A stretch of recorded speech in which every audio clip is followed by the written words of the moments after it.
Revolutionary War, where everyone's spread apart and online shooting. It's in buildings and cities, and in buildings and cities, people can jump out in front of you at any time. They might be able to knock your weapon out of your hands, you might drop your weapon, anything might happen, and you have to be able to defend yourself still. You want to pull down on the arms, pull down and tuck your chin, all right? The United States hopes Uganda will use this training to defend against radical Islamic countries like Sudan and terrorist groups like Al-Qaeda. The bigger hope is that American troops will serve as ambassadors to win over hearts and minds in this troubled region.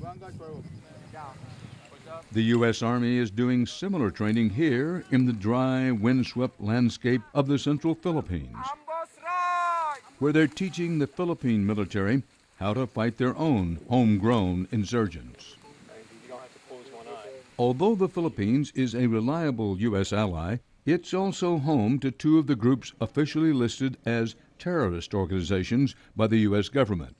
The idea here is for American military know-how to let local armies fight common enemies.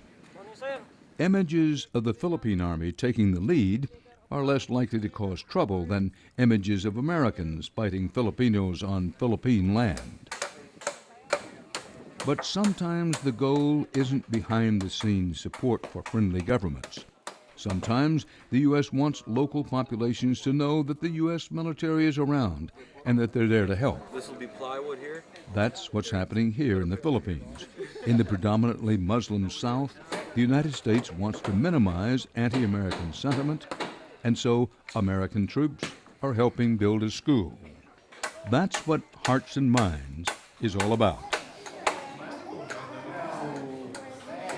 And here in the northeastern African nation of Djibouti, U.S. soldiers like Casino Ikman take time to visit a local orphanage. It was show probably years later that, America was here for us. They really helped us in our time of need. And as we see, a lot of children need help here. Djibouti, a predominantly Muslim nation, was at one time seen as a risk for becoming a haven for Islamic militants. The American military has established a presence to support the development of this country and its U.S.-friendly government. In another part of Djibouti, American servicemen renovate classrooms and dig the school latrines. Builder First Class Carl Kiefer is part of the U.S. Naval Construction Force. Just another small example of the new roles the U.S. military is playing. Our sole job is to make life better for people. Whether it be to improve the U.S. image, to gain support for military operations, being someplace where we can build a school for children, it feels good. It's real good. It's being able to support our country, support our military, but doing it at the end of a hammer, not at the end of a rifle. Hearts and minds. It's from the Bible originally. This phrase we use to talk about winning over Muslim populations. Deuteronomy. Keep God's word so close that it is in your hearts and minds. As a policy to convince wary nations to accept Western values, it's supported by 289,000 American soldiers abroad. They're on massive bases and in huts in the jungle in over 150 countries. 10 years ago, presidential candidate George W. Bush said proudly that America has never been an empire. Now, 2 governments have been toppled and replaced. American troops abroad have increased by 50%, and both presidential candidates want big growth in ground troop strength. Both support an army designed to live among foreign populations. The British Empire didn't start out thinking it was an empire. India was just a place to grow cotton and tea. Kipling's The White Man's Burden and the idea that natives needed to be civilized to serve British interests, that came later and bloodily.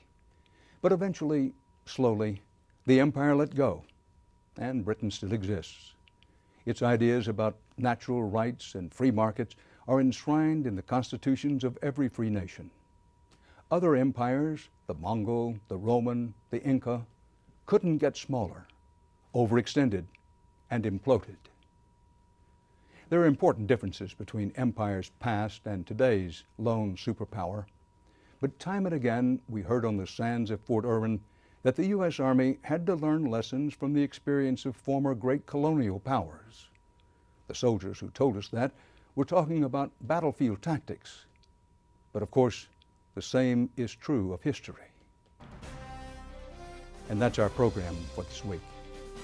For HDNet, from New York, Dan Rather reporting. Good night.